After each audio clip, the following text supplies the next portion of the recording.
I think we're all performing womanhood to a degree. And once you start questioning that in yourself, like, what does it actually mean to me to be a woman? Like maybe a trans woman would question in herself, like, oh, if I don't fully transition, quote unquote, am I woman enough? Does this count? Is this okay? Can I call myself a woman if I only transition to this degree, if I don't transition at all, whatever that means? Hello and welcome to the 50 Shades of Gender podcast. We get curious about all things gender, sex, and sexuality, as well as relationships, feminism, the inclusive kind, mental health and kink, and all that makes us humans unique and diverse.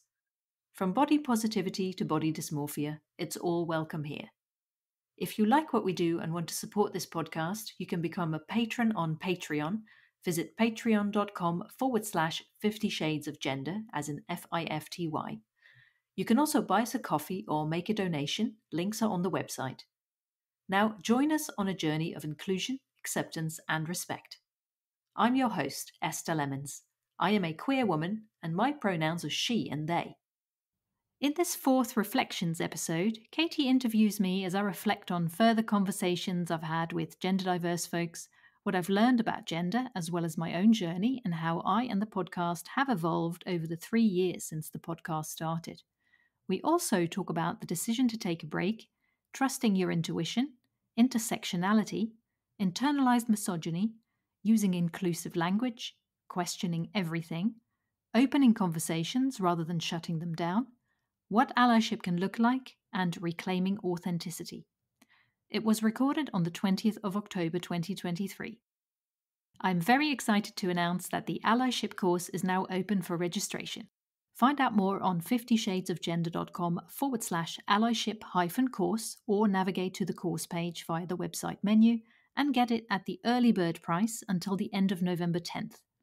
If you want to be a better ally to your gender diverse loved ones, friends, or colleagues and learn in a safe, non-judgmental space, this course is for you. I would love for you to join me on this journey of exploration, reflection, and awareness. Now let's get into the episode. Hello, Katie. We are back again for Reflections 4. So, yeah, fire away. Yeah, and welcome to Reflections 4, everyone. Yeah. This is that bit where Esther and I tussle control a little bit. We're both, I guess, control freaks, but we're also fascinated about gender. And this has been a very long journey already, 100 episodes, or this will be episode 100. And I noticed that you kind of, in the last season, you went from kind of weekly to fortnightly, and this season, you went from fortnightly to I'm taking a break. That's at right. episode 90. What was that about? And why are you back? Are you an addict or something? My name is Esther and I'm no. Yeah, so, gosh, it was a difficult decision to take a break, but it was, I should have listened to episode 90 again before I came here, shouldn't I? Anyway, I didn't. So, yeah, I got to a place where I'm like, I'm listening to my intuition more and more and becoming just aware of, like, you know, inner guidance, especially. And when things start feeling, you know, difficult or a struggle, or they're not as joyful as they used to be, then I feel like that needs my attention, because I think everything we do, but this stuff in particular, I feel like it's really important to bring the energy to it that I want to reflect, or that I want to put out into the world. And I think I got to a place where I was like, yeah, things were starting to feel heavier, and I had to, you know, it was an effort and a struggle, and I was pushing so hard to get, you know, I think people as well, like finding people for the episode and all the work that goes into it and stuff like that. But not just that, like I felt in myself, I just need like a reset. I need a break. I need to just stop for a bit. And I think the difficulty of that decision was in part because I had no idea what was going to come out the other side. Was I going to continue? Was I just going to say, folks, I'm done? I didn't know. I just didn't know. And the unsure, like the unsureness, the uncertainty of that was really hard. And but I had to do it, so I did it. And yeah, it was 5 months in the end that I had a break from the podcast and making episodes and things. And then I found that when I came out the other side, the momentum, like there was still something bubbling there, you know. So I was like, yeah, I would like to continue with this, but in a new way. Like, what does this want to look like now? What does this want to be? How do I want to show up? How do I want to do this? And I noticed that the interesting thing was the people for the episodes, they suddenly started coming to me. I didn't have to chase people, so much or at all, really. I mean, sometimes I still get emails from people who are like, PR companies, like, oh, put this author on your podcast. It has nothing to do with gender, but, and I'm like, oh, for fuck's sake, and I have put a note in my form on my contact page to say, look, if you're pitching anything other than gender diverse folks, intersex folks, all that stuff, then I'm sorry, this is not the place for it. I'm all for, personal improvement and feminism and stuff. Great. But this is not the platform for that. And I still get emails saying, it's like a copied and pasted typical PR company thing. And now I don't even respond to them because I don't have time for the shit, you know. But usually, yeah, there've been some people who got in touch that have been a good fit. And a lot of them are authors, interestingly, or like not so interestingly, because people who are authors tend to want to get their books sold and get their book out there. So they're happy to show up and be visible. Whereas a lot of people, trans, non-binary, of any gender other than, the binaries, I suppose, or even gender non-conforming, they just want to get on with their lives and live their lives and be left alone for the most part, which I can relate to as an introvert, to be honest. But It's kind of helpful then if they're coming to you, because at yeah, least they're the ones who are happy to talk about it, exactly. rather than what Yeah, I used to do for you and with you, which is like pester all my trans and non-binary friends and say, "Hey, that when you was go a on good Esther's starting podcast," point. Yeah, and yeah. then they had to say, "Well, I'll see how I feel about that." Yeah, it's such a process, and I've had to like refine it. And yeah, I've learned a lot from going through the process. Because if I move a bit too fast, if I reach out to someone and say, "Do you want to be on the podcast?" and they say, "Okay," and then I immediately go and like, let's book a call. Here we are. And then I've had a few people, I think, feel a bit maybe overwhelmed with it, and then I've had a few no shows as well. Not recently, but like earlier in the process. So now I'm a bit like, it depends on like my intuition as well. Like if I have a good feeling about it, or if we have like a rapport, then I'm like, let's just set the conversation up. Let's get to know each other a bit, and then just go straight into the recording. And other times I'm a bit like, let's set up a conversation, and then we'll see how we're gonna proceed. So yeah, it's been like that. So it's been a lot less effort and it's been more contained. It's interesting because it feels like a very different energetic space to be in now when I'm in podcast mode or in, gender project mode than the other work I've been doing and the other work I generally do with my design work and stuff. And yeah, it's really interesting. It feels different now, although I couldn't really put words on how. But yeah, and it keeps just changing and evolving. But I'm really glad that the momentum, kicked in again and that the spark of it was still there. And I will keep doing it as long as that feels right. I've got a few more episodes recorded. I've almost had to slow things down a bit. I thought if I release one a month, which is not something, I was trying to be more flexible with it. Like I'll release it as and when I feel like it. But now I'm a bit like, oh, once a month sounds good. So that's where I'm at with it. Well, I remember we were in Sainsbury's. Other supermarkets are available recently, and we did kind of doorstep a friend of mine and say, "Oh, hello, Oh yeah. trans guy. Would you be willing to be on the podcast?" And Yeah. and being them is part of their job and everything now, working in a particular public sector. So I think it'd be Oh. really interesting to get their perspective on as Oh, well. totally. Yeah. So hopefully they will come back and we can pester them now to get on. Yeah. But yeah, you've reached much more of a critical mass, therefore, I hope, in people coming to you to be involved. Mm-hmm. And I recall in our last reflections round at episode kind of 75, you'd said you'd had like 24,000 downloads or something now. And I Mm-hmm. understand now it's kind of actually more than double that now after episode Yeah. 99. Yeah. So what I did, I like when it comes to money, I've been quite discerning recently, and because of my frequency of podcasting, I've downgraded to a lower plan with my podcast host. And also that means I don't get like the accurate stats anymore, so I'd have to pay extra for that. I'm happy to do that again at some point, if I have more money and if I have enough money to do that. But at the moment, I only get the total, so I don't get specifics for like regions and stuff like that. But totals are useful. So last time I checked, which was probably last week actually, it was 48,000 and a bit. So we're creeping up to 50,000 now, which is exciting. Which is good because Yeah, proportionately that's doubled yeah, in only another 1/3 of the episodes. So yeah. again, getting that critical mass. But Mm. also this, I mean, what, just to recap for those that might be entering this at Reflections 4 and never listened to Reflections, 1, 2, or 3, or even episode 1, you know, why are you doing this? Why was it called 50 Shades? Why are we at 95 shades now? Yeah. Why am I doing this? I felt like it was just this wild idea that, well, we were brainstorming one this one time at band camp. No, we were brainstorming and like, Yeah, we have ideas, but you actually yeah. do them. Some of them, I mean, we have loads of ideas. That's the thing with creative minds, isn't it? So many ideas, so little time. Yeah. So years ago, when 50 Shades of Grey was all the rage, we started talking about, oh, wouldn't it be cool to make a book with 50 stories of local gender diverse folks' gender experiences to show like all the different types of experiences in just one place, like here in Mm. Norwich. And that got shelved, but it started poking its head up again. I think it was at the end of 2018, actually. So it's quite a while ago. And it just kept like, going, hey, here was this idea.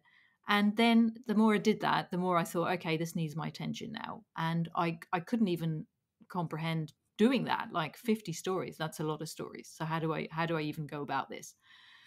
So then I reached out in the end. I was like, what do I do? Just start with a single step. What is a single Mm. step? Well, talk to a friend, sit down, have a conversation, record it, and then transcribe it. And then hopefully you have a book chapter. That's not how it works, I know now. But at the time, I was like, let's do that and see how it goes. So I sat down with Ellie, who became episode 3 of the podcast, and we had a chat. And then I thought, yay, I've done it. This is great. And then I started, transcribing and all that stuff. And I was like, this is a lot of work.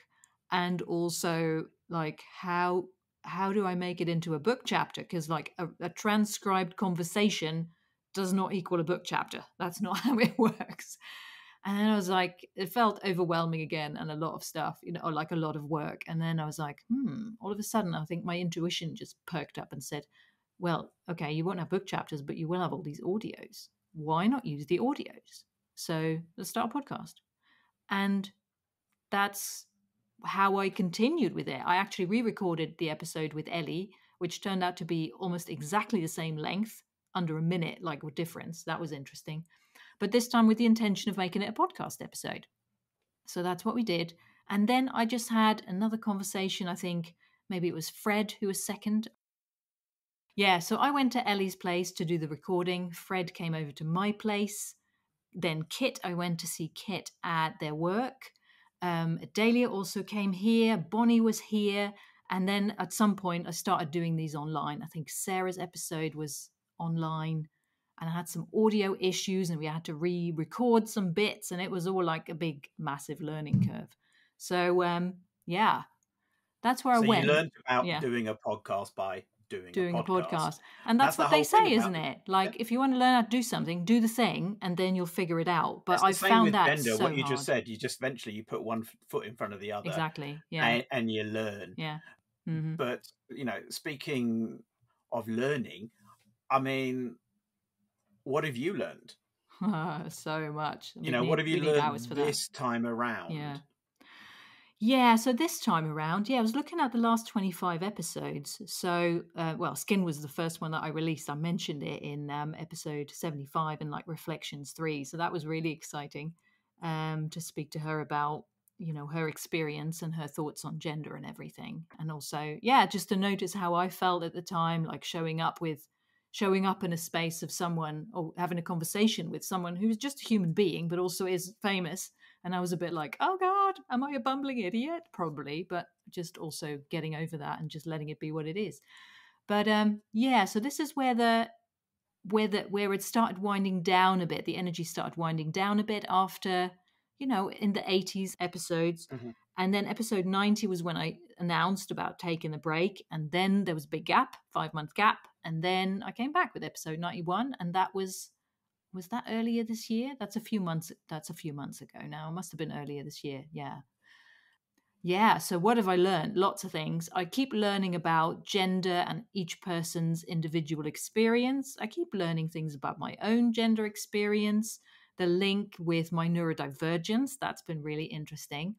And some of the main things I've been digging into a bit more, I feel, recently has been the intersectionality with all this, like the ethnicity, ableism, linguicism, which was an interesting one, fat Explain. phobia, That's English. And I know words, and that's a new one to me. Yeah, so apparently linguistic discrimination.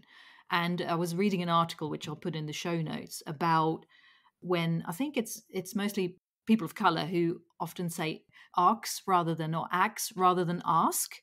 Mhm. And I think in the past I've been a bit like, oh, that's curious, and maybe I have been sort of judging it as wrong. I think a lot of people might listen to that and think, well, that's wrong. And then I realized, like, no, actually, it isn't wrong. There's a reason why that happens, and or why they say that in that way, and that's been really interesting to learn about. So I've been challenging a lot of my own assumptions and beliefs, and all this stuff that gets internalized and conditioned in our society to just really look into that, because I feel like for me gender and exploring gender in myself and with other people has been this way in. It's almost like you then get to see society from the outside in, like you get a bird's eye view, and then you start seeing all these things that are pretty wrong with it, really, but also like you get to see like why they're like that. And yeah, it's so interesting to then also realize like the internalized misogyny that is rife in society and that I've experienced and didn't even know I was in the middle of it because it was my normal. And people speaking up about ableism and fat phobia and just really challenging those internalized beliefs and like following people who are more not experts necessarily but who have a lived experience of that, kind of like I'm talking to people with a different than conventional gender experience, because I can read about it and I can listen to and watch videos about say cis people talking about what they've learned about being a trans person or a non-binary person. But it's like, no, you can only do so much with that. You can only really learn from having conversations with people who are having a lived experience of something. So if you want to learn about ableism or internalized ableism, you listen to a disabled person, and not just Mhm. one, because like with gender, disability shows up in so many ways. It has so many shades, and the experience is different for every person. So And yeah. one of the cries of the whole disability movement has always been kind of nothing about us without us, Mm, and yeah. in other words, speak to us. Yeah. And as someone with my own intersections with neurodiversity, Mm, disability, and gender, mm, plus all the other stuff, yeah. I recognize that there, and this is something I continue to get from the podcast. We looked at, like, let's see if we can find 50 diverse people within 50 miles of Norwich, and what does that look like? Instead, we're like 100 diverse people kind of within mainly to date Northern Hemisphere, but we're looking to kind of break out of those boxes for the next Mm, 100 episodes. yeah, But definitely. the idea that there's more diversity within this diversity than there is between this diversity and the so-called typicalism of gender. And you just talked about also, internalized misogyny. Can you say a little bit more about that? But I also want to quote from two episodes that I really loved, which was Angela in episode 82 talked about being a woman wrong, and Mm, Brienne in episode 87 being a girl correctly, doing womanhood differently. mm, One of the criticisms of trans feminine people is that it's actually misogyny to even take on a femininity, a mm, female identity that you weren't born with. And mm. yet there are people feeling this internalized misogyny as well. What do you mean by that, and what have you learned from other people about how they do girl or woman, amongst others, just staying on that Yeah, side of I things think particularly? you know what I think. Like I've said this before, but like the downright hate that especially trans women and trans feminine people get is mostly, I think, due to internalized misogyny, because cis women get told they're doing woman wrong all the time, Mm. but we're so used to that, that's just normal to us. Like, we have to tick these boxes, we have to look like this, we can't have big bodies, we have to be a certain size. And the thing is, whatever you do though, you can't please everyone, and you're going to get criticized no matter what.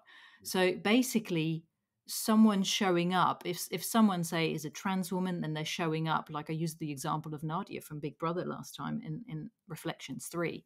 But if a trans woman is showing up really, like, having gone through this journey and embracing her womanhood and just wanting to live her life and get on with things, and people look at her and think, what the fuck are you doing? That's like, it's such a reflection of, and I think it's mostly women who do that, actually, cis women.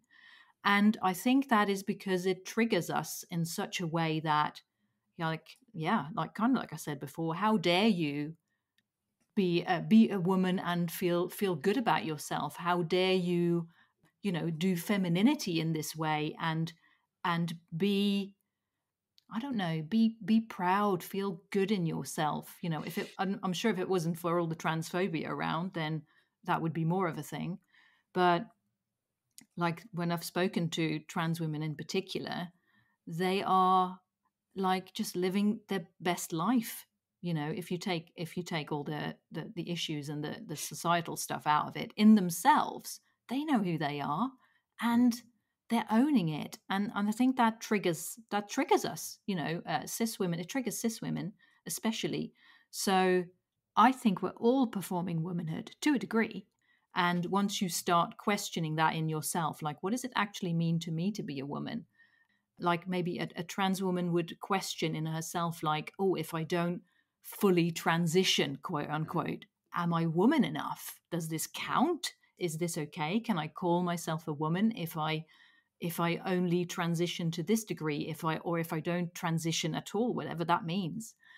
And yeah, it's such a reflection of, like, what we're all just really taught to do and to be. And it takes a lot of self-reflection and, like, inner self-inquiry, to really be in a place of, like, wow, why am I so triggered by this? What is this triggering in me?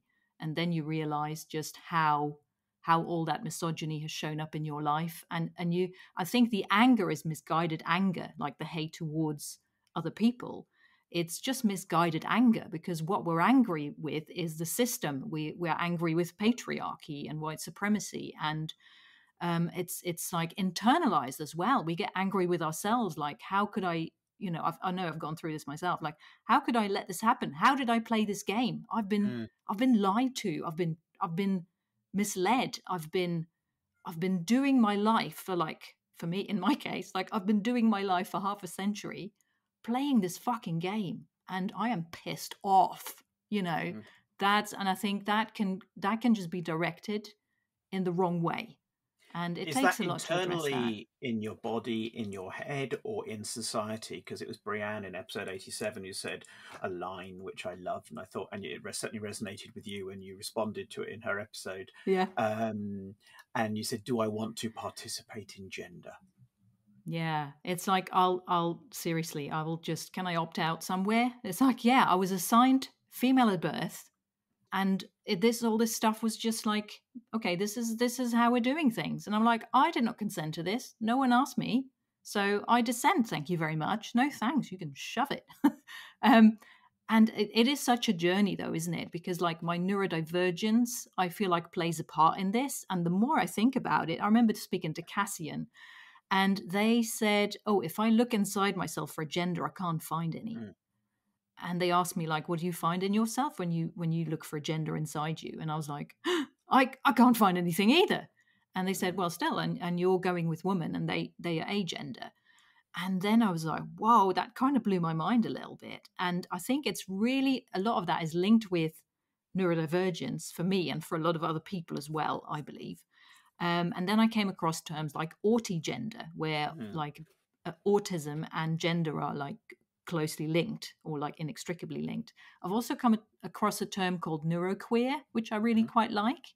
And Yeah, I feel like I might adopt that. I might add the neuro to the queer. Who knows? I've removed the cis from the queer, and now I might add the neuro to the queer. I don't know.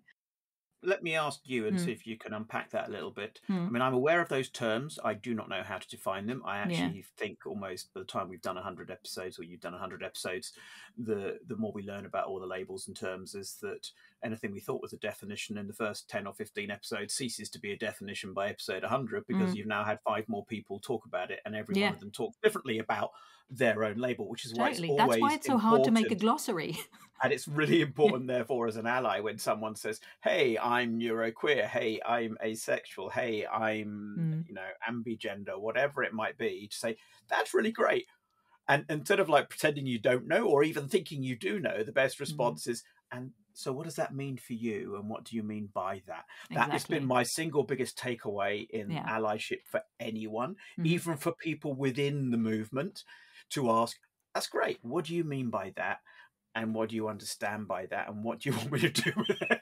Yeah. See, that brings up such a good point because I think because of all this internalized, say, misogyny and transphobia, I've seen people who are maybe very binary trans folks look at non-binary people and saying like, I don't get that. What is that Mhm. about? You know? Or like I mentioned before, like am I woman enough, or am I trans enough if I feel like this, or if I embrace my masculinity, or if I am not like super dysphoric about my body, or there's all this inner questioning and conflict going on, like a lot of the time, I think, for a long time. Yeah, Mm. my Well, favorite you thing I you would kind of probably hear relate to is, that. yeah, Yeah. I think, well, as someone who's increasingly adopted the non-binary position for myself, Mm.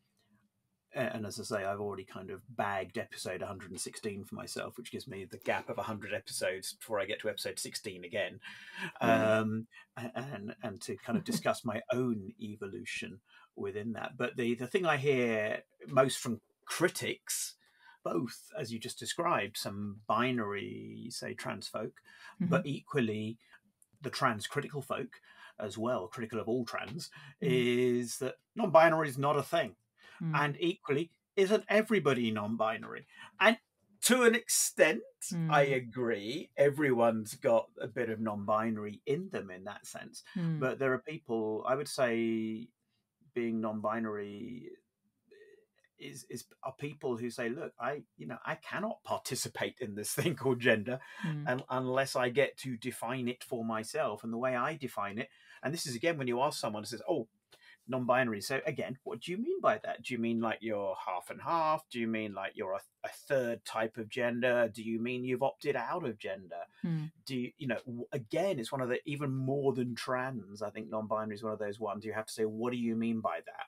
Same with this, the neuroqueer and autigender you mentioned. Mm. So this is something that I would say you back a little bit of a trend here, Nick, kind of 95 actual interview episodes, we know the numbers are of people who are autistic, neurodivergent, who are also, for example, going through gender identity clinics, coming out as trans, etc., is disproportionately high. I think the numbers are around 1 in 4 people going through gender identity clinics also have an autistic, neurodivergent Mm. diagnosis or identity as well. Mm. And you had one of your episodes talked about it. I think it's where the term autigender came up actually on one of the episodes, Mhm. and it was talked about saying that it's 6 times more likely to be trans. Mm. And Yeah, in there's your definitely case, a I think it's strong even higher, because the correlation. people you were Yeah. interviewed almost universally have some kind of intersection with neurodiversity as well. Mm. Yeah. Yeah, that's true. Yeah, it's an interesting one. I do feel like for me, more and more, it's like it's very closely linked. I mean, I can't speak for other people, obviously, but my own neurodivergence, I think, makes me just question everything. Mm. And also like questioning gender, like what is this construct? And I can see how this came about, and I can also see how it's used to control women. Are we And more likely to question it, or are we less likely to get it? And is that the same thing? mate, I think both, to be honest. Like you look at it and you're like, what? But I don't understand. What does this mean? I'm like, you're saying I'm doing it wrong, but how am I doing it wrong? Like, you've got all these rules and they all conflict. And like, how am I supposed to make sense of this? Which is a lot of like, when I've looked back onto my life, a lot of societal stuff has felt like that to me. And you learn to mask so well. I'm a bit of an overachiever. So yeah, I've learned to mask really well. So yeah, like with womanhood, I guess, and how I'm supposed to do womanhood. And in a way, I've had it easy when it comes to like my body, for example. I've always been quite slender. So I've never had a big body and had to deal with fat phobia. And so therefore I am educating myself on like what that is like for people. I'm now following educators in that field, and I'm on their mailing lists and stuff like that. And it makes me think and reflect, and that's all really good. So yeah, there is just stuff that I don't have a personal experience of. So reflecting on what is it that, where was I going with that? My brain, seriously, my brain at the moment, I cannot keep track of a single fucking thing. Yeah, the kind of Oh, the neurodiverse kind of more likely to question gender, yeah. less likely to get it, Mm, and yeah. also that kind of whole, as you just discussed as well, the kind of increased awareness of intersectionality and how Mm, gender affects all the other stuff going on in our mm, bodies and in our minds, yeah. and how the stuff going on in our minds and bodies Mm, affects more of our gender stuff. So, as you mm, say, size, neurodiversity, autistic spectrum, mm, and then disability, which is in the body as well in yeah. that sense. Mm, So yeah, the physical and the mental intersections with gender, and then yeah. let's take this kind of from the inside Yeah. outside, Yeah. because again, one of your interviewees, Andrew, I think, mentioned this, episode 82, talked about authenticity versus performance. Mm-hmm. And my question from her episode, because it was Judith Butler who wrote the kind of the famous book that is to many people unintelligible, Gender Trouble, on and she's gone on a journey from she to they as well in Mm-hmm. her own journey in exploring gender. She wrote that gender is a performance. Mm-hmm. And then you've got people like Angela and also others who were talked about authenticity and their reality stuff. Mm-hmm. So is it an either or has everything that you've kind of learned from all of your participants been that it's a both and?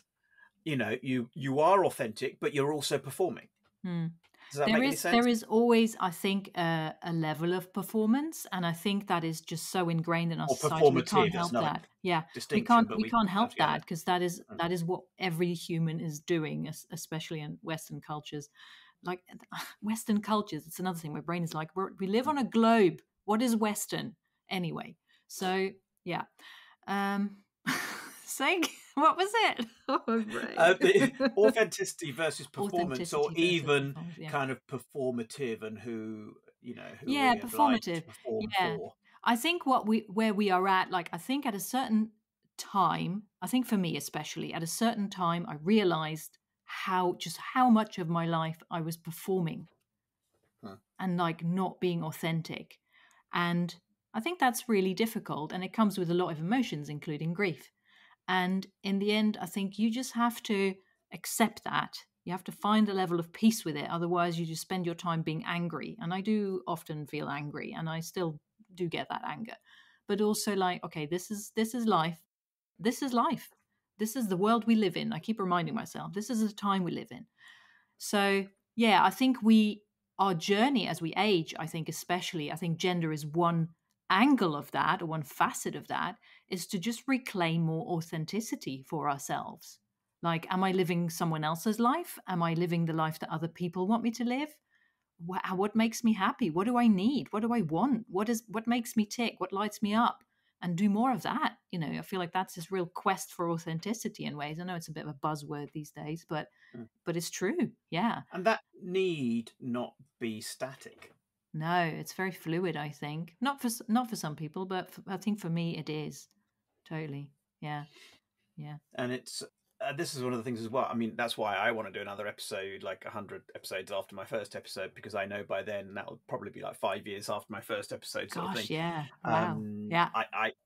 I'm finally comfortable with gender, but I'm also recognizing that I'm still learning, because I'm still learning about me. The world Mm. keeps wibbly wobbly changing around us as well. Mm. And I find that holding that kind of staticness in the moment loosely. And I thought I really respected episode 97, Kate, talking about her kids, Mm-hmm. and the one that comes out as trans at a youngish age. Mm-hmm. But in the process of coming out, how difficult it was to cope with the fact that their kid actually took 13 different names to land on one. Yeah. And like, how do you then, both as a parent or even as adult to adult, when your friend comes out to you as trans and then 3 weeks or 3 months or 3 years later they've come up with a new label and a new name and possibly a new pronoun, and you thought you were doing the right thing, completely accepting them and affirming them 3 weeks, 3 months, 3 years ago, and now they've changed again.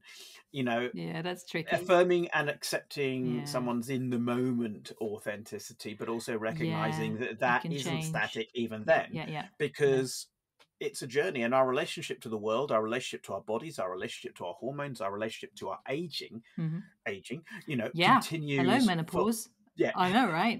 Hello, Yeah. menopause. Bye, menopause. No, Yeah. bye, periods. Yeah. But the point is, we're continuing to increase in our awareness around that. And I wonder, I kind of want to quote from this, a friend and neighbor who is also sometimes gender critical, who talks about just holding it lightly.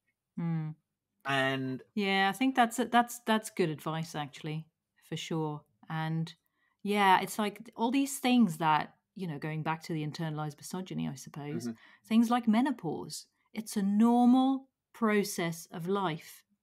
It doesn't have symptoms. It has its characteristics, and I am all for embracing it as like becoming this new stage of like being a woman, I guess, whatever that means to me. I still haven't figured that out.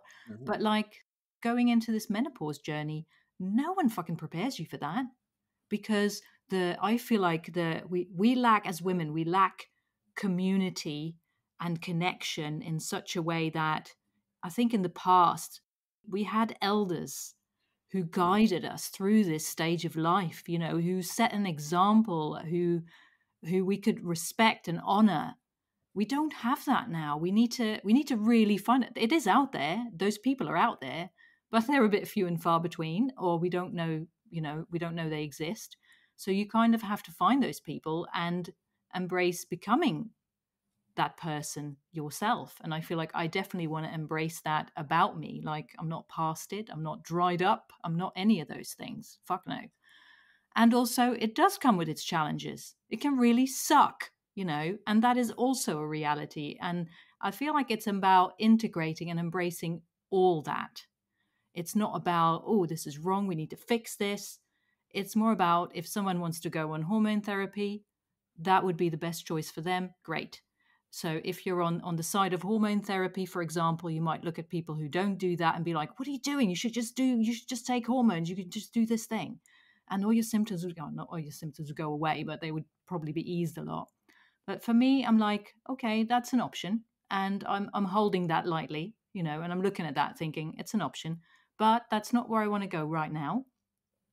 And also, I'm not going to be in the place of like being completely holistic and be like, oh, hormone therapy is evil and it shouldn't happen, and all that stuff, because whatever's right for someone is right for someone. And I think we need to, and we are getting to a place, I feel like, of just holding each other's truths and not trying to control other people, because that's basically what it's about. That's what it's about with the gender critical movement. I think that's what it's about with conversion therapy. It's all about, it comes from this place of deep fear and how we try and control other people because we don't feel safe. There's something that is, people feel like it's threatening them and their existence and their way of life, and that's why they do what they do. It goes. And I think you've taken that to a place I was actually going to kind of take it to anyway on reflection, which is the fact that your own kind of journey with, menopause and aging and question whether or not to take HRT within a gender has parallels with those who choose across genders to take Yeah, exactly. HRT or Yeah. not, Yeah. and use the word to relieve symptoms. Hmm. It's why I took HRT originally, to relieve the symptoms of gender dysphoria, Hmm. and then chose to have surgery which removed further production sites of hormones to Yeah. relieve gender dysphoria completely. Hmm. Yeah. And it did. But I think what you've just brought out very clearly is that giving people the space to be themselves and not judging their journeys, Hmm. but only having that responsibility and accountability for your personal Hmm. journey. And yet at the same time, sometimes there will be times in society when it is the right thing to have a single sex space around a particular issue. So, for For example, sure. you wouldn't invite a group of trans women to discuss periods and menopause because Yeah, that they is a probably would peculiarly be kind of clueless and feel they would cisgendered probably and feel equally quite left trans out. masculine Yeah. Yeah. experience, but you wouldn't be inviting the trans women to it in the same way Yeah. because those Yeah. weren't their experiences.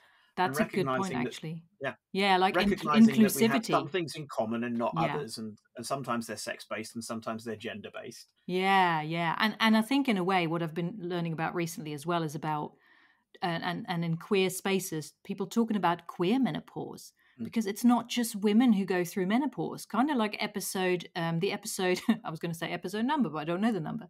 The episode with Fabian, who's a trans man, and he was pregnant at the time, and he was saying how like being on the records for the health system as a man made it really difficult for him to get the support and the care that he needed going through his pregnancy, you know. And yeah, so it's about making these conversations about menopause and language in general, actually making it more inclusive, because it's not Yeah, just women who go through menopause. Not which is all back to that whole, menopausal people are women. Not yeah. all pregnant people are women. Trans men can go through menopause. Non-binary folks, intersex people, all sorts of people can go through menopause and pregnancy and all that stuff. So yeah, making these conversations more inclusive, and language is so important. Like really, really being mindful, using like inclusive and neutral language. And yeah, I think that's a very important I thing. think one of my learning points around that and around engaging with services and with critics has been that we use inclusive language, but we don't necessarily get rid of the previous language. We add to it Yeah, and yeah. rather than replace it. We stop saying, we don't just say menopausal bodies or menopausal people. Hmm. We could say women and anyone else experiencing menopause. Exactly. That way you're additive Yeah. rather than replacement. I think a lot of the Hmm. criticism of some of the well-meaning early allyship Hmm. was that it replaced old Yeah. language like mums and women and, Yeah. and things like that and Hmm. female with new language. But it was the kids got it, Mm, but the older people didn't get it, didn't exactly. like it, and felt, Yeah. well, I've always had this language for the last 70 years of my life. No one asked me if we could change it. So I think adding rather than erasing and replacing is always a good thing. But also that question you talked about, Fabian. I had a good friend who was a trans guy, sadly no longer with us, but they had to go back into hospital for a number of things later, nothing to do with being kind of trans, but being to do with being born a woman Mm, and assigned female at birth, but now identifying and having transitioned fully to male. They still had some female body medical issues mhm, that could come up, and the fact that all of their records, including on the health service, had changed to mm. the M category, the male category, it meant some of those things weren't being entirely Yeah. picked up, Yeah. and so Those they, things need more nuance. That needs to be brought in. for their own health, Yeah. they Yeah. left their legal records as now transitioned to masculine, but they converted their health records back to female, I their think that's birth what sex, Fabian had to do. Yeah. because Yeah. that then got them recognized for the right Yeah. medical things. And Support. when I transitioned from male to female on my records, before I was even halfway down the transition process in terms of hormones and surgery, as soon as I changed my sex marker on the NHS, first thing I got within 2 weeks was, "Dear Miss Went, you don't seem to have had a smear test in 25 years or whatever." And I thought, what do I do with this? Good luck You're with not going to that. find anything to test right now, or ever, and then Yeah, you exactly. get this letter 2 weeks after that saying computer error. Because just ticking a box isn't changing your Yeah. body No, and it isn't needs to recognizing really that these be things happen. revised and updated in a bigger way. And And I think we've that's got to going to be be able a to have big job, but it's got to happen. It's going to happen. It has to. And we've Yeah. got to be able to have these conversations about language, about complexity, about intersectionality with society and medicine and science and everything else Mm. in a way that, can navigate the prickliness of it without getting offended. Mm. Yeah, and I think it's like you said about the people who are worried about, the erasure of certain terms, and like we need to be adding to that, not replacing it, because I think that the risk is like two sides shouting at each other, and no one is being really heard, Mm. and like saying we need to use more inclusive language, so this is what we're going to do now, in a way of like replacing it is not the answer, because it just makes other people not feel heard. And we need to be like, inclusive means providing a space for everyone to be heard and for their legitimate concerns to obviously not being used in a way that they're used now. But like, we all want to feel safe, we all need to be safe, and if someone feels unsafe, we need to listen to that. And yeah, and I think, to be honest, I think a lot of the gender critical voices would be soothed. I think soothed is a good word, if we just did more listening. And I also totally appreciate that if you're trans or non-binary, that's not what you want to be doing, and that Mm-hmm. isn't your job, and you shouldn't have to. And I think that's where allies need to step in and be like, okay, look, tell me how you feel. And I think allies can receive that in a better way without feeling completely invalidated in their identity. That wouldn't have the same effect on me.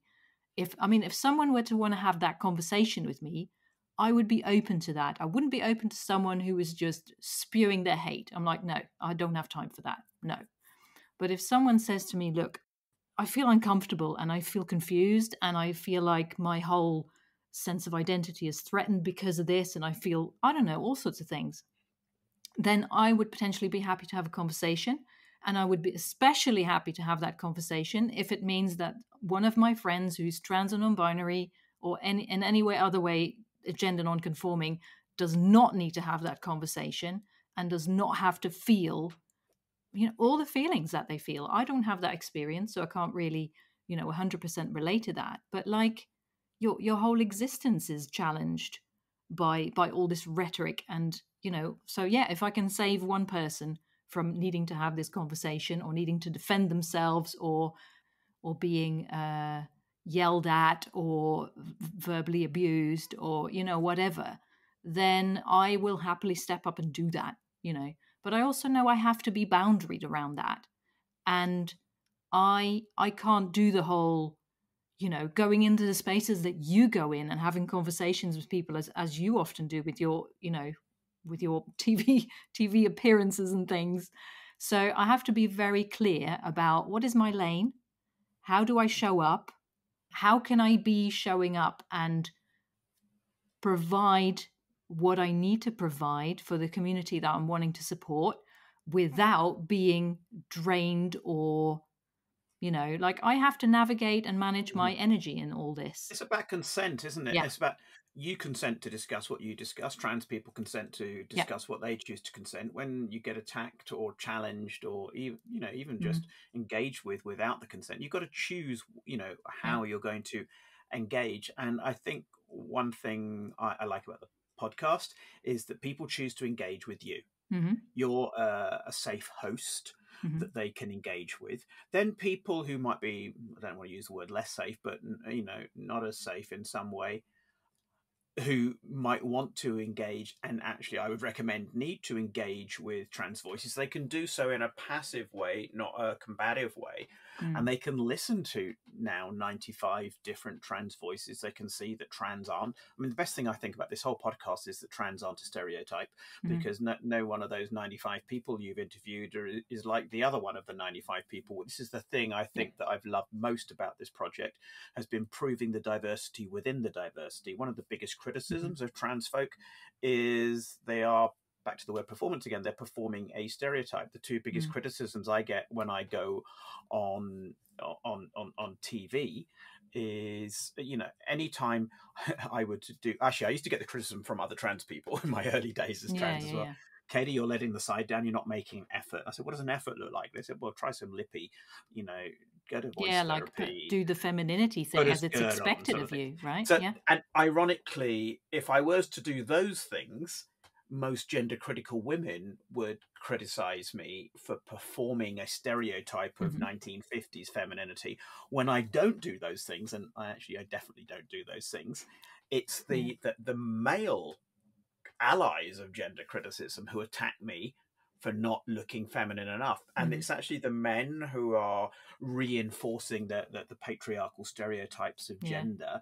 And they're critiquing me for saying, for not looking enough like a woman or behaving enough like a woman. That's what I mean. Ironically, they're being a bad ally to the gender critics because they're actually doing the very thing as part of patriarchy that the gender criticals are also anti.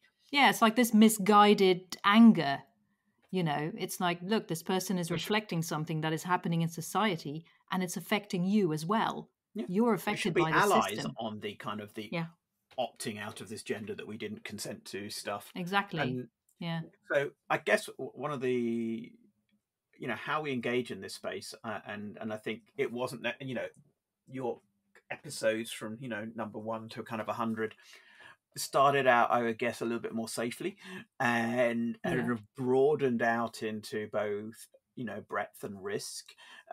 You've interviewed a detransitioner, and I would love to have more on, so long as we can maintain that kind of safe, kind, respectful space that everyone else's individual choices about gender are theirs. And sometimes people navigate, even when you transition or navigate within gender, as we've already mentioned, you might change your name 13 times. You might navigate onto new pronouns. You might navigate not backwards, but you might navigate forwards by undoing your gender. I like that, actually. You might undo gender that you did in order to navigate forwards rather gender than say undoing. backwards. I like that. Yeah, I like that as a new label for you. I'm undoing gender because that's what it's about. Are we doing gender, or are we undoing it, and are we redoing it? How are we navigating forwards through life in that relationship to our bodies? And some of the decisions we may have made, we may not be entirely happy with after the fact. We still have to live with them, and. So what I really respected is how we opened out this whole season by what to me was a great land.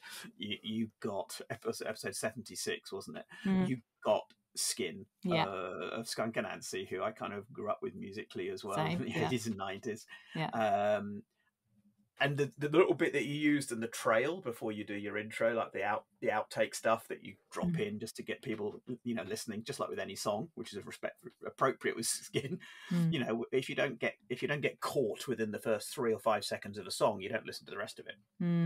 So dropping in those little kind of moments before even the blurb of the episodes come on, the bit you had from Skin was utterly brilliant, and she threw in the word TERF in that trans exclusionary radical feminist, the term that is used to describe or sometimes to criticize those who are critical of trans. And she talked about the fact that anytime that word is thrown around, it's like, that person's now on the naughty step, and that's the end. It's a way to close down a discussion. You're a TERF, end of. Rather than you have some concerns about gender, you have some concerns about how people of a certain age navigate gender, and is there a right age to navigate it? And I've engaged obviously in this gender critical space and encountered people who are gender critical, who are trans critical, and yet at the same time say, I respect friends of mine who've done it, but I want them to be sure and to do it as adults and things. And if we actually close down the conversation, we don't have it. And I would encourage more gender critical people to listen to these 95 episodes to discover that the people who've made these journeys haven't done it thoughtlessly. I think the very dialogues you've had with people these have been not off the cuff decisions. These have been slow and deliberate. Yes, of course you want to speed it up once you know what you want. But it's not like getting drunk and thinking, oh, I'm going to get a tattoo. It's not like that. People have been sitting with this for their whole lives for the most part. Not all of them. Some of them have come to later realizations in life, and that's valid. But like, yeah, a lot of them have thought a lot about it. It's kind of a big deal, you know? Yeah. Yeah. Now, I think that's probably one of the biggest things I get from all of these is the depth to which people have thought these things through. I don't know whether, again, it's down to the fact that the majority of the people you've had as guests have also got this neurodiverse link as well, and therefore, as we said earlier, are more likely to question gender. But the Yeah. very questioning doesn't mean they rush into it. I don't think there's any evidence of No. rush, which is one of the biggest criticisms of trans That is true. And actually in the that brings media. up a very important point, actually, because it can be really tricky when obviously when you're dealing with young kids, because people say, well, they're kids, how could they possibly know? And then you read about, I mean, Kate talked about this for one, and I've had conversations with other parents and from people I've, who are public figures who talk about their kids and being trans, or their kids being trans. People are like, oh, you can be a feminine boy, you can wear dresses, you can paint your nails, it's fine, you can do all that stuff. And they then say, like, look, I wish I'd listened to them when they said, I'm a girl, I am a girl, that is who I am. And they would have saved themselves like a lot of, and their family maybe a lot of pain. But they get there in the end. They learn that in the end, and then they learn to really listen and respect, or listen to and respect what their kids say about who they are. And it's such a journey. And yeah, I found that really interesting because I think part of me was also like, wow, how could kids know? But then obviously I don't have that experience of like, and I've never questioned it. Like most people who are cis, most of us wouldn't even question like, okay, this is my anatomy. Does this match how I feel inside? What does that even depend on? What is that? That is a big question, and it's a very multifaceted answer. And I'm a bit like, okay, queer, yeah, woman, not sure what that means, but I guess that's my experience. My anatomy, I don't have a problem with it. It's that is what it is. That's what I landed in, and that's what I've got. And I've done things with it. I've done certain things not with it, and that's where I'm at, and that's fine. Whereas, obviously, I don't have the experience of feeling. Not that every trans or non-binary person feels this way necessarily, but this sense of like this does not compute, doesn't mash up. It's like there's something wrong here. This is not how it's supposed to be, all that stuff. So yeah, it's just so important to listen to people. But also one thing you just said is like, especially with detransitioning, I suppose, obviously detransitioners get latched onto by the gender critical movement, unfortunately. And some of them might argue like this is not good, this is never a good idea. But I think hopefully most of them are like, well, it wasn't right for me, and this is my journey, and maybe I went too fast or whatever it was. No, I think one of the things there that listening to Kate's recent episode, which is episode 97, and which I recommend lots of people listen to as well, because she navigated losing friends over it, choosing how to engage with others. She said, I don't try to convince anyone, this is our reality. And it's not just the reality of my kid and my kid's reality, it's our reality. The kid was transitioning, but the whole family was transitioning to the kid's reality, or to accept it in some respect. And I think it's important to maybe be careful with our language on this, particularly as you said, her own kid changed name 13 times and other things. It's accepting the current expression. That doesn't mean affirming that as the destination. And I think, again, I reiterate that in this podcast, it's always about recognizing journeys and accepting where someone is at, what they have just said, what they have just expressed, taking them at their word. That doesn't mean you have to affirm it. It doesn't mean you have to line up with a particular ideology. It means you line up with a particular version of how we are with other people as human beings. Lining up with a particular version of humanity, being humane, expressing and respecting people's disclosures. That doesn't mean you have to agree with it. It doesn't mean you have to align with it. but it does mean you can be a better human being and be kind about it, be accepting of what they have just said. Yeah. I encountered a teenager, autistic spectrum, I think, as well, and they said to me, I'm trans, but I get why people misgender me because they can't see on the outside what I see on the inside, and they were quite young, young teens, and I thought, well, how do I respond to this in the moment with this person? I can't affirm what I can't see either, but I can accept their words in that moment, and they were right at the beginning of any possible future journeys, and I said, enjoy your journey in discovering who you are. I don't have to say, I agree, I'll sign on the dotted line to say this is who you are. I can say, find out who you are, enjoy the journey. Yeah, I like Don't that. rush it. Don't rush it. And I found this is a way of accepting other people's journeys. Just saying, hey, that's your track in life. I hope you find happiness. And this was the thing as well about Kate. She talked about her kid. Was it Gabriella? Is that the name they landed on? I can't remember. Oh gosh. Anyway, I'm not quite sure. Actually, but I it was have to think back.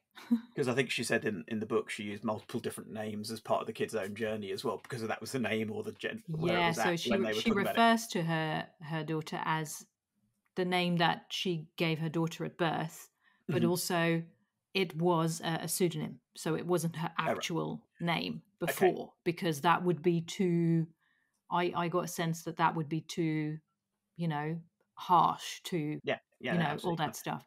So yeah, but she said that her kid didn't like being trans, but was happy, and I thought that was a very interesting kind of apparent contradiction that made me want to go and buy her book to discover more about that, but also to meet her kid when the kid's older and find out what that meant, because I found that very interesting, because people can listen all the way back to episode 16 to discover my own story of kind of not being comfortable being trans and going to therapists and saying, can you stop me being trans? And the therapist saying, no, that's not my job. That and hopefully that'll become illegal soon, but the whole point being, one can be happy being trans, one can be unhappy being trans, but being trans for some people is a fact. And it doesn't, and it's not necessarily going to make you any more happy or unhappy than the next person, because happiness is sometimes a separate thing to your gender journey anyway, as is your mental health. But I love the fact that she said, she's a happy kid, but recognizing that being trans isn't going to make her life easy. And in the same way, I didn't really want to be trans, but in the end found out it was who I was, and I tried everything not to be, which again made me realize eventually not the end of my journey, but where I am in my journey, is that it's innate. And again, this should be back down to this kind of human respect, that if this is who someone is, and what's the phrase? If someone tells you this is who they are, listen to them. Yeah, take their word for it, kind of take thing. Their word for how they want to be in this world. And I think this is another thing I've learned. I know this is about what you've learned from this, but what is this kind of your experience too? That the more when I was kind of going through my own journey of discovering who I was, I before there were podcasts, because this was 17 years ago, I kind of bought every transgender autobiography I could find, and I would read it and go, oh, this is just like me, just like me, just like me. Then I get to a chapter of their life and I go, oh, it's not like me now. And I was trying to find me in others, trying to justify my journey by finding people like me. And then I realized that all trans people are just like other people. There will be things we have in common and things we don't have in common. And that the most important thing was to listen and learn from others, but ultimately to find yourself and to listen to yourself. And so when I listen to all these podcasts now, I think, yeah, I get that bit. And then someone else will go, don't get that bit. That is nothing like my experience, but that doesn't invalidate anything. Yeah, exactly. Yeah, totally. Yeah. And I think that's been one of the most beautiful things for me with the podcast. The more different people are from each other, it just proves their humanity. Yeah. So I was going to ask something about, this is kind of where we've got to, but what does the future look like? And I don't mean necessarily is it rosy, or is it, hey, the other intersection that often comes up in your episodes is the intersectionality with, say, Star Trek. Yeah, There was a neurodiverse, nerdy thing. yeah. But, what does the future hold? What does the future look like? Mm, Imagine this is episode 125, 150, episode 200. yeah, Where are we going to be like? Where's the podcast going to be like? Who do you want to have on that you've never had on? gosh. What do you want Yeah, to I don't, I learn? don't, I don't really know. There is still like I think I've said before, Shirley Manson from Garbage, but also I feel like it's hard to imagine what that will be like further down the line. I feel like I will be very fluid with it. I will flow with it, and I do feel like there's positive times ahead, sort of generally, and when it comes to gender.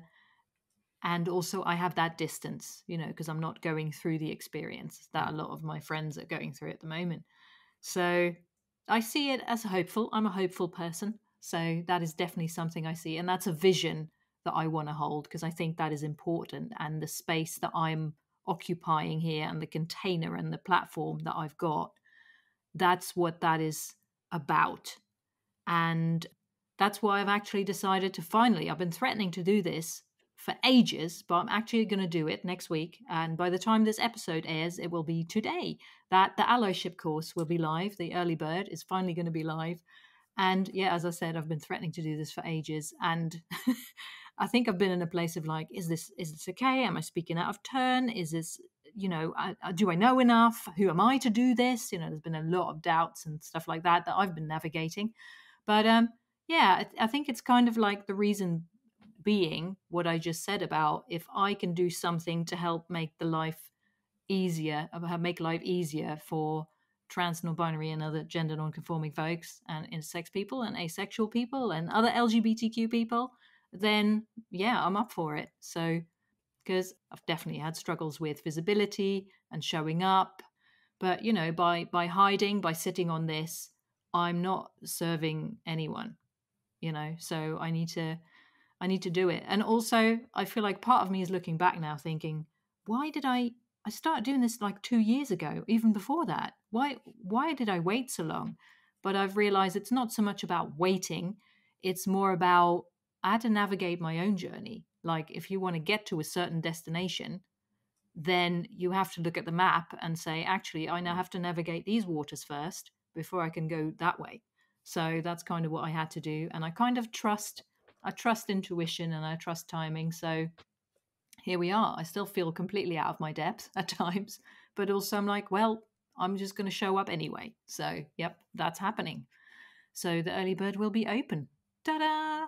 I mean, that's great news. And I think your own allyship is evidenced with the way that you've navigated these 100 episodes, the way you introduce them Hmm, is to me and has become a model of allyship. hmm, I've loved the times where you've taken a learning point on board from a guest. hmm. You've said a word and they said, hey, don't use that word or don't use it like Yeah. that, or you've changed the way you or the language or Yeah, it's you know evolved so much. It's what like because you I add used to, to the words yeah, identify yeah, with as yeah, etc., the use of that's labels changed. not labels. Yeah. So and I think the best form of allyship is evidence that one is learning. Mm, And so I think the fact that you can hopefully now create a platform in addition to the podcast where people can learn without judgment, because that's the hardest thing, because I think people are reluctant a little bit yeah. sometimes to learn because they feel they get judged, because people whose experience of marginalization and othering is that when other people aren't landing the right language to them is that they can prickle back a little bit, and Yeah, that and puts like people the off learning, judgment I think. thing. Yeah, the Yeah. judgment thing is very much like judgment towards others, judgment from others to us, but also self-judgment. That is a huge thing that we often underestimate. And I think often the stuff we can get from others is a reflection. It's kind of a mirror of our internal stuff. And yeah, that can be tricky to navigate. So, yeah. And that's why it's so important that you've had episodes with everything from parents to sex and gender educators, Hmm. because they are on their external learning curve, Yeah.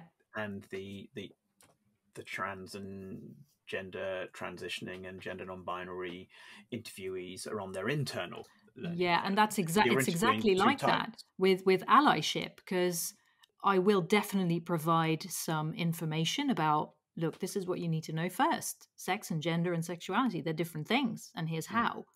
And there's also a sense of like language and communication is important, and this is how you can show up. This is what you should say, and this is what you should probably not say. But also language changes. So what you need is a toolbox so you can pick out from that. I'm not going to give you like a script about this is what you say, this is what you don't say. And it's actually really mostly about an internal journey. It's about becoming a safe person for other people, and obviously when that happens you become a safer person for yourself. So yeah. you can start anywhere, really. Becoming a safer person for yourself make you a safe person for other people. So that's what it's about for me, and I feel like that's probably why it's going to be different to other courses out there, in a way, she said confidently, because I haven't really done. People say, oh, you need to do your market research, you need to do what's out there, and I'm like, well, that's not going to change how I want to show up, so I'm just going to save myself that time and just show up anyway, because I can go down rabbit holes and just be down there for years, which I've already done. So in the end, I'm like, I've made it my own. I have, like, this course involves, like, yeah, a lot of self-reflection and self-inquiry and exercises that people can do, and maybe journaling prompts, and it's a very reflective and investigative on an inner in an inner way. And then you have to navigate the outside world with, I think you'll be more confident with, what you've got and navigating day-to-day life situations. And you will trip up and you will get it wrong and you will fuck up, and I have, and it's been shit and it's been uncomfortable, but I didn't die, so there you go. I think it would be lovely if there was a bit more gender curious than gender critical, as Yeah. it were. And what I mean by that is the Yeah. fact that embracing a curiosity Mm. around trans and gendered and non-gendered life experiences rather than a fear of them. Mm. Instead of seeing them as a threat, see them as these are some people are navigating life differently. Let's be intrigued by that. And I think if we lead more with our curiosity than our caution Mm. and our criticism, it might make for a better and more interesting dialogue with others around Mm. this. Yeah, totally. Yeah. Brilliant. Well, thank you once again Thank for you. your reflections, always peppered with mine too. It's always a balance. But it's been a wonderful journey to get to episode 100, and I'm looking forward to episode 200. Wow. That's going to happen at your pace, whether that's monthly or sporadically or seasonally. Mm. But obviously, yeah, people keep supporting the podcast. People keep listening to the podcast, Mm-hmm. and let's also reach out to people you might know and get some even greater diversity within this diversity of gender Mm-hmm. onto this platform, because there's more to learn and more to be intrigued by. Mm-hmm. Indeed. Thank you. Thank you, Esther. Yay. You can find out more details on the website at 50shadesofgender.com/reflections-4, where you can also read the transcript. If you're interested in our allyship course, you can register now at 50shadesofgender.com/allyship-course and get it at the early bird price until the end of November 10th. After that, the price will go up. The course material will be available on November 11th. Thank you for listening to the 50 Shades of Gender podcast. You can find us online at 50shadesofgender.com, on social media, and on YouTube. Again, if you'd like to support us, please consider becoming a patron on Patreon. Visit patreon.com/50 Shades of Gender. You can also buy us a coffee or make a donation. Links are on the website. We hope you will listen again. Until then, stay curious and open-minded. I've got my favourite quote from 25 episodes. Have you got a favourite quote, just a random line? Oh God, there's so many. My favourite is if people were Doritos. Who said that? Oh, God. Fuck. Someone neurodiverse, that doesn't narrow it Obviously. down. Yeah. If people were Doritos, I'm trying to scan. Brienne? Could be, yeah. Yeah. Brienne?